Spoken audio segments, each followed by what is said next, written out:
Panglima Koarmada RI membantah penggunaan senjata rakitan dalam kasus penembakan bus rental di rest area kilometer 45. Namun, sejauh ini bagaimana pengawasan penggunaan senjata api oleh aparat?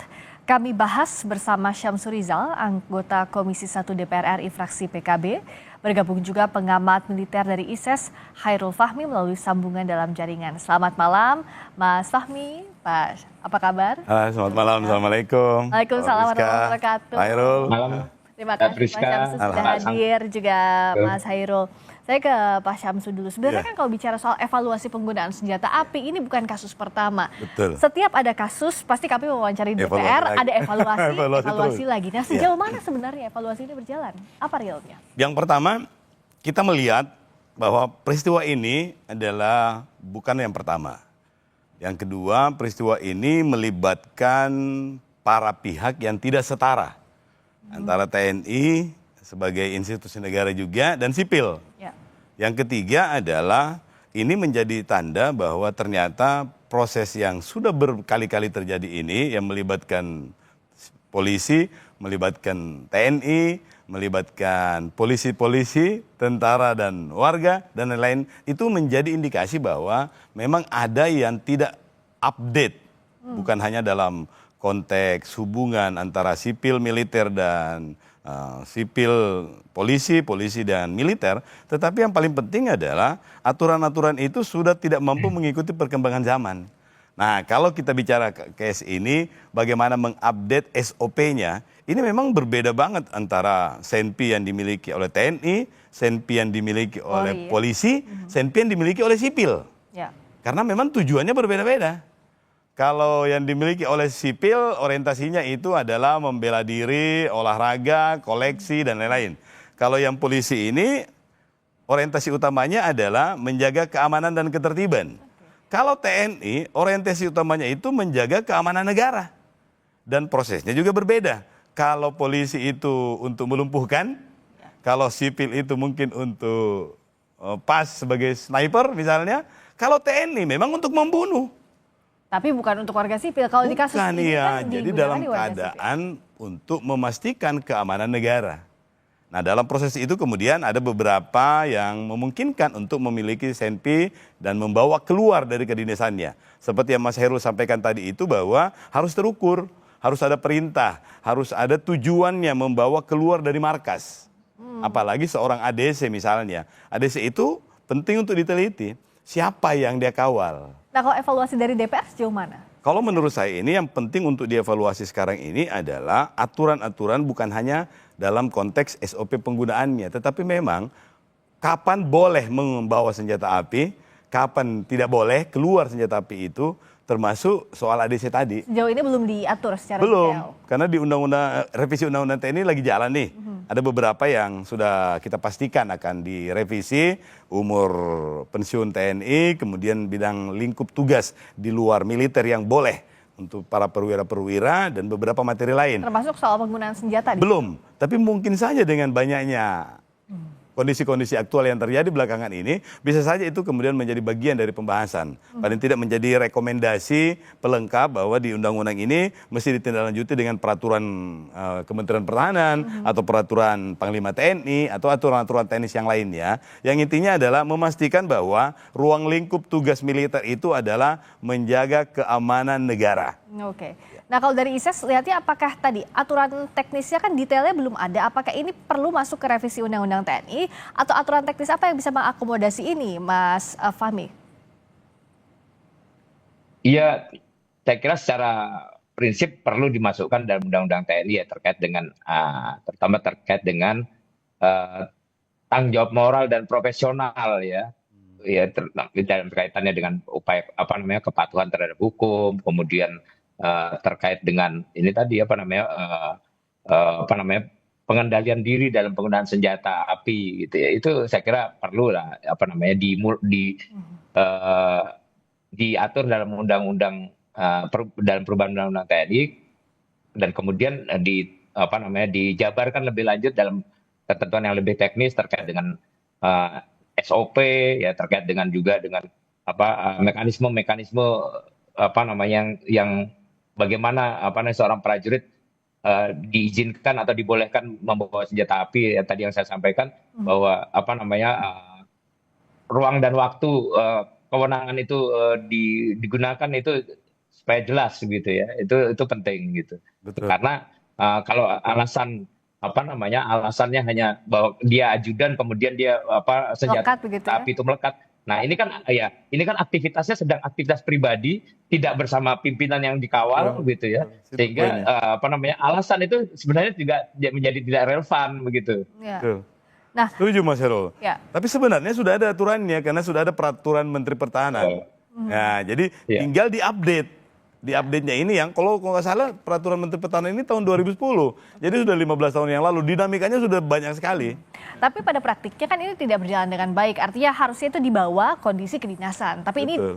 tidak, dan tidak ada yang mengawasi sejauh ini. Kalau dalam praktiknya di Iya. lapangan. Iya. Kalau Aspek pengawasan itu pengawasannya yang atasan saya kira langsungnya. kurang. Atasan Udah langsung pasti maksudnya ya. Udah pasti. Oke, nah kalau Mas Fahmi untuk pengawasan ini bagaimana, kan sebenarnya ini tanggung jawab seperti yang Pak Syamsu tadi bilang, ini harusnya atasan langsungnya yang mengawasi, tapi pada praktiknya di lapangan kan ini bukan kasus pertama yang terjadi, Mas.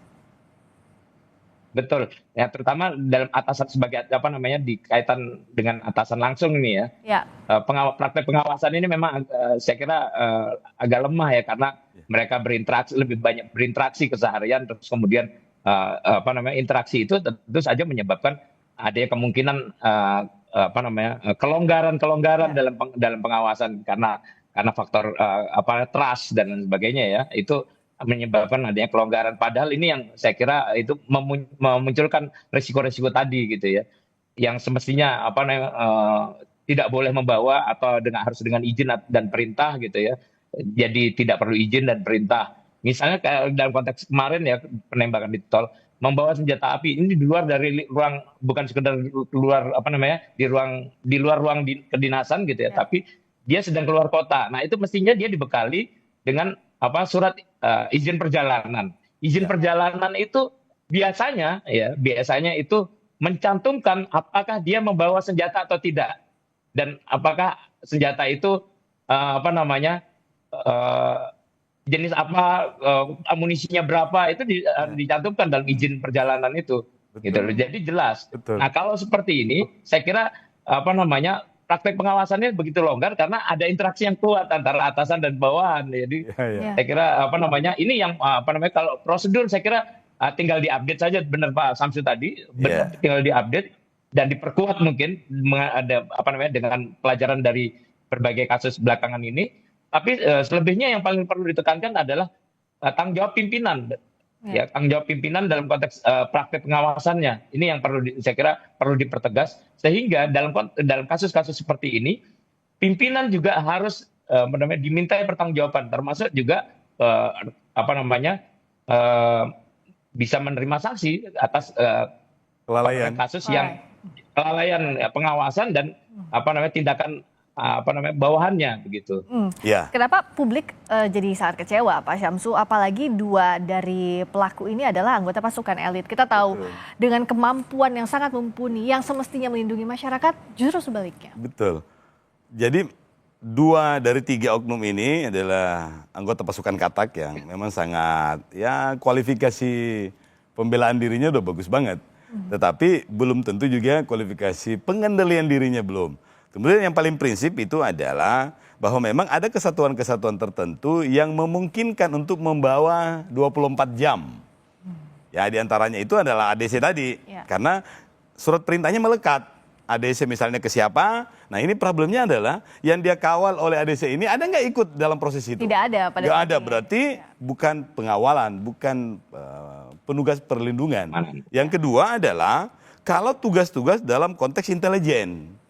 Kalau dia tugas intelijennya itu kan SK-nya itu atau perintahnya itu berlaku untuk kasus tertentu, untuk jangka waktu tertentu misalnya, itu boleh 24 jam. Itu pun juga disembunyikan, dijaga supaya tidak ketahuan bahwa dia bawa senjata api. Nah, proses-proses inilah yang mesti dijelaskan oleh atasannya. Ya, kita salut dengan apa yang disampaikan oleh Bapak Panglima TNI bahwa akan ditegakkan hukumnya, akan dihukum yang bersalah, yang tidak sesuai dengan prosedur itu akan ditindaklanjuti.